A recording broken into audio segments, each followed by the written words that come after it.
Downriver, quiet on the evening tide, a small vessel leaves London bound for the south. November 1955. The motor vessel Theron, out of London, bound Antarctica. Theron, a Canadian sealing vessel of 850 tons, carrying the advance party of the Commonwealth Trans-Antarctic Expedition to the Weddell Sea. Objective, to establish a base camp for a journey next year to the South Pole and on across Antarctica.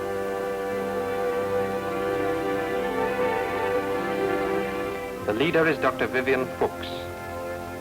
Sir Edmund Hillary will next year lead a New Zealand party from the other side of the Antarctic continent.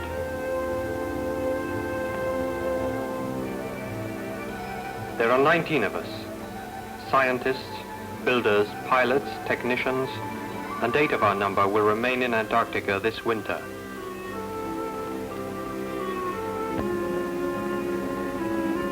And there are other passengers. 24 Huskies, hand-chosen from Greenland, and 2 litters of pups, born on board, all housed in kennels on the crowded deck.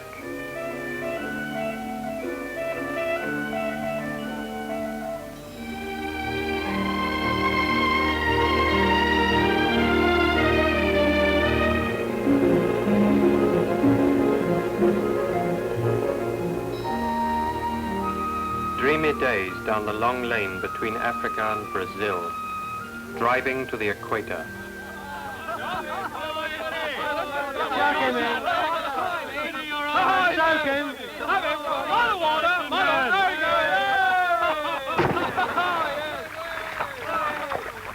Harold Morrow is a sealing skipper, seasoned in the far north. He and his crew know the ways of ice.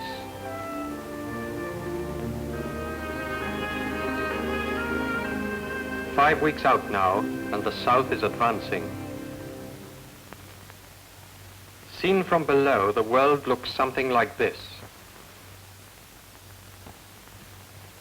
Theron is sailing for South Georgia, her last harbor, outward bound.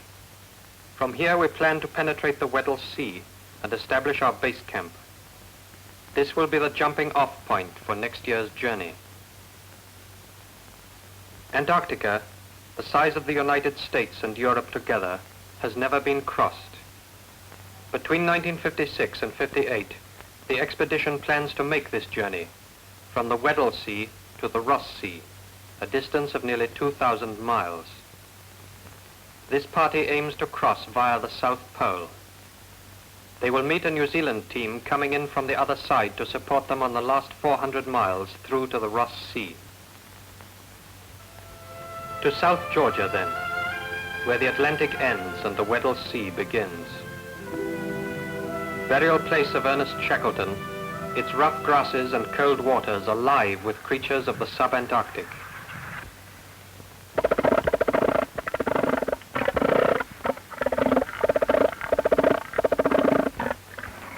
Whales, hunted into the utmost seas of the earth, are here delivered to the knives of the flensers.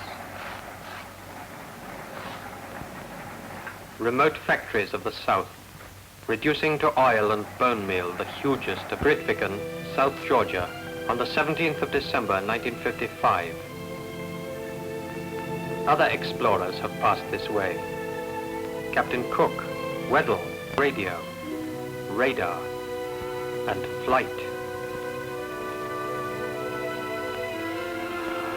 And so we must test our Auster aircraft on the water and in the air.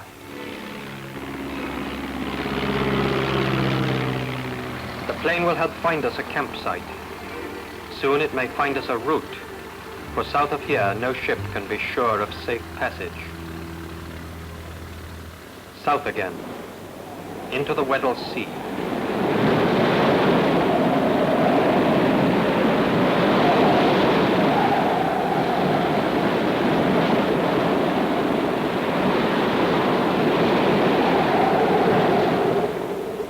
For a destination 1,600 miles beyond the southernmost ports on Earth.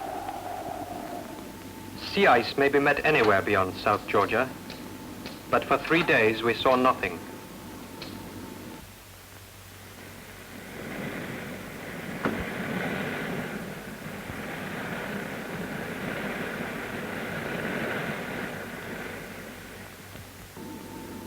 Then on the fourth day,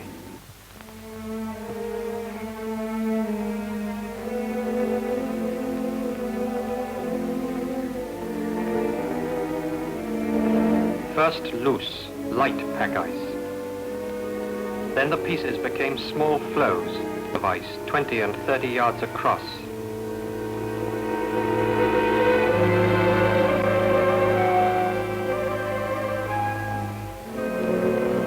The sturdy little sealer is in her element.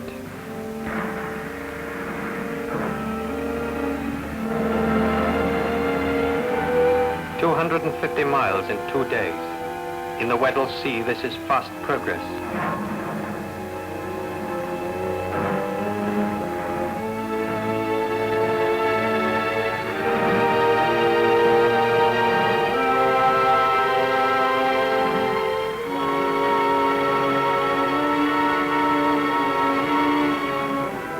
But on our third day in the ice, Christmas Eve, a sudden wind change caused the pack to tighten and lock us fast.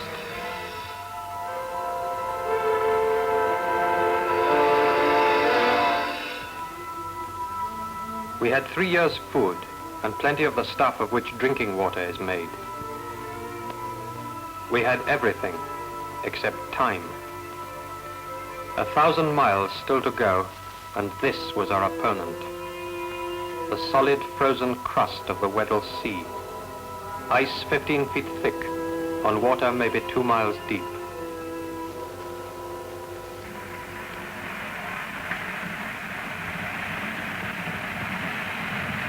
A 1,000 miles still to go, with precious weeks slipping past.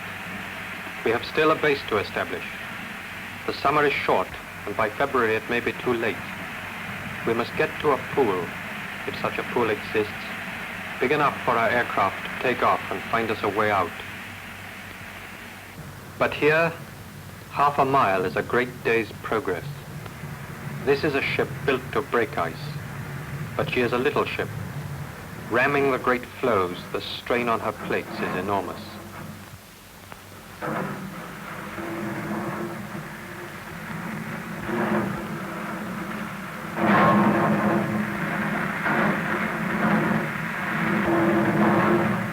Standstill upon standstill.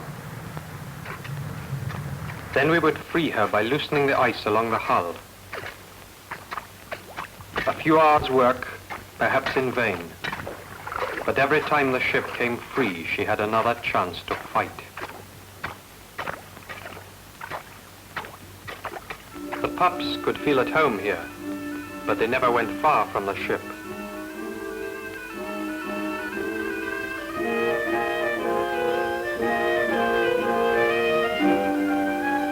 And they were eager to get back on board when Gordon Heslop got to work with his dynamite and detonators, 10 and 12-pound charges. Enough to crack the larger floes, yet not damage the ship.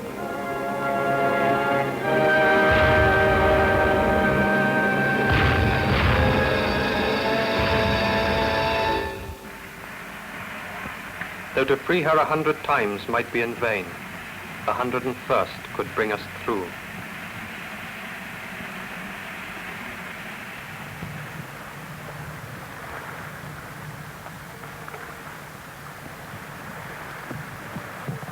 And so it was, for on January the 25th, after a month's delay, our efforts at last seemed to be getting us somewhere.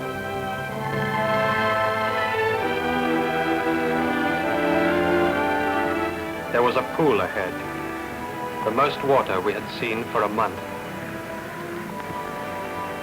One question was in all our minds. Is it large enough for the Auster to take off? Squadron New Zealand Air Force was to make the attempt.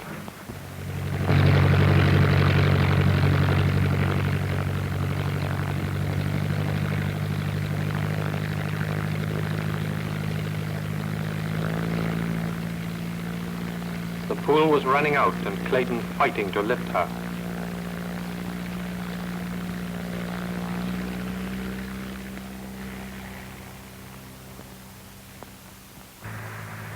Flying northwest, he came upon a way towards open water. Well, Sail to starboard! Wherever there's water, whales come up to blow.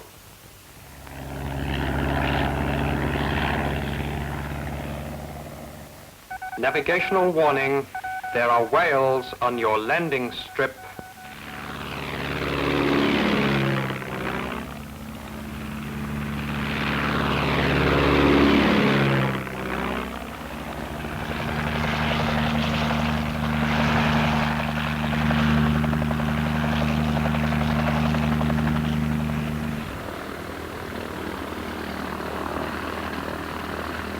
There was a way out, but we must move quickly to act on the plane's findings.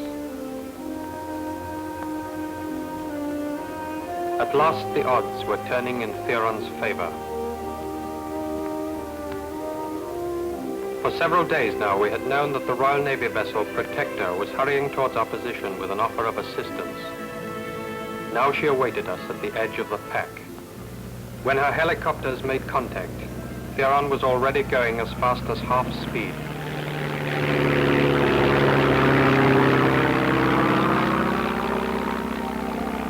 A month's struggle was nearly over. A strange rendezvous just outside the Antarctic Circle in the lingering twilight of a polar evening. After a warm and brief exchange of greetings, we were on our way. By skirting the pack ice, there was now a chance of finding an open course.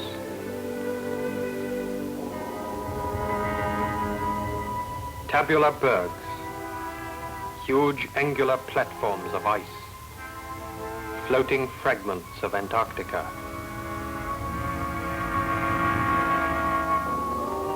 Antarctica, at last.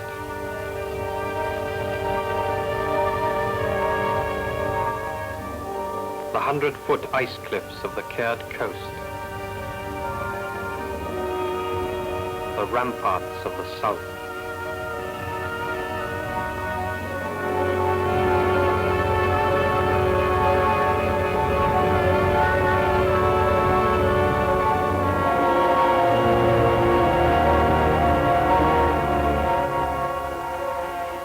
Here, at the southern end of the Weddell Sea, we must find a base site where there is firm sea ice to unload, somewhere without cliffs, sloping gently inland. We made landfall, 77 degrees 50 minutes south, as far south in the world as a ship can go.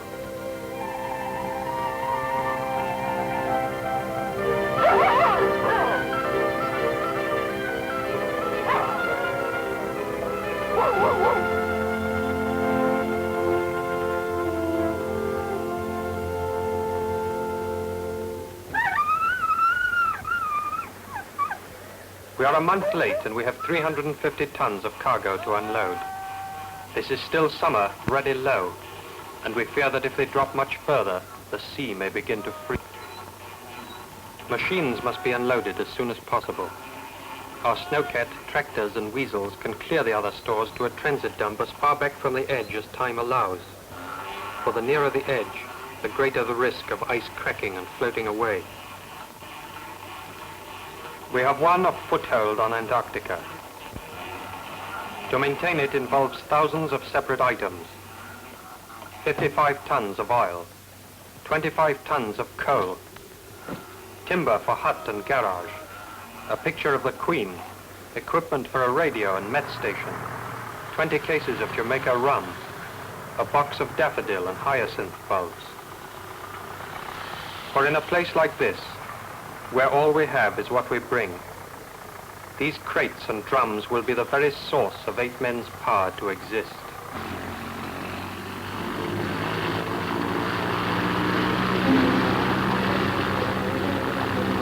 The Ulster could now take off on skis, reconnoiter the area, and watch for signs of approaching sea ice.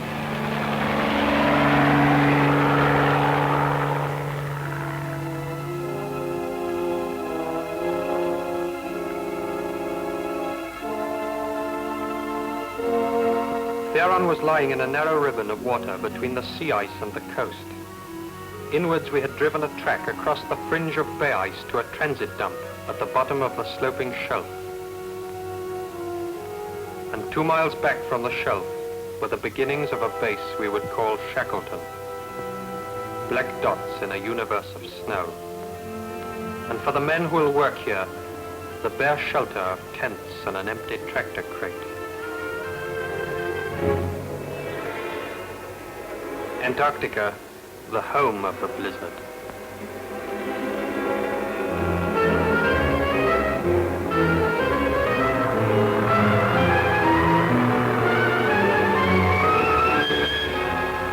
Waves were bursting along the ice edge and the ship moving uneasily at her mooring place.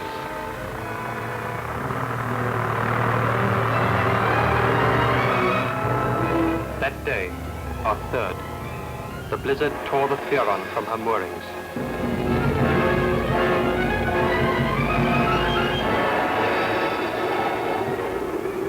The working party was left helpless on shore among the flooded crates and boxes.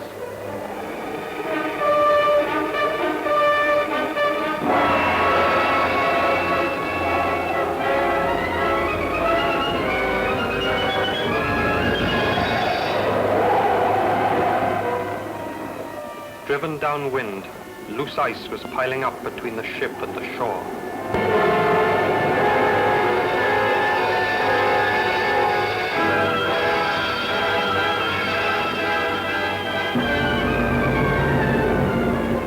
Slowly, during a lull, Captain Morrow eased his ship back to the ice edge.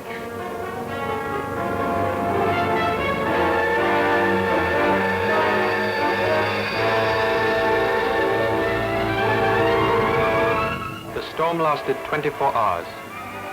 24 hours of precious working time, lost.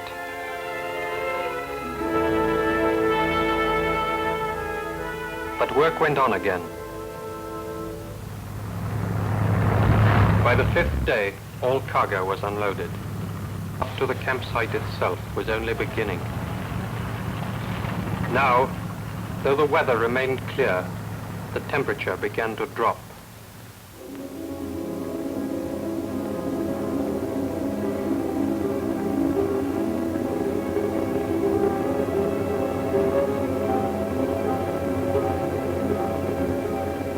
New ice was forming. First sign of the end of summer. And as we pressed forward into our 8th day of work, the wind swung to the north. The new ice was bearing down and filling up our narrow lead of clear water. This is what we had all feared. Captain Morrow and Dr. Fuchs have no choice. We must sail at once. If we are to cross Antarctica next year, the main party must leave now to return with more and new equipment. 8 stay behind.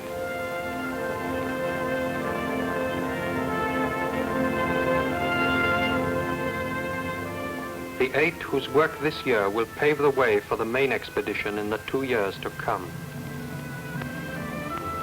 We have worked together as one team. Suddenly, we are 2.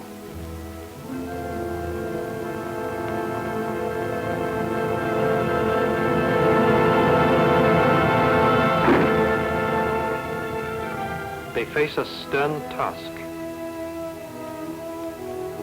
3 months from now, the day and night darkness of winter will have settled over the Antarctic continent.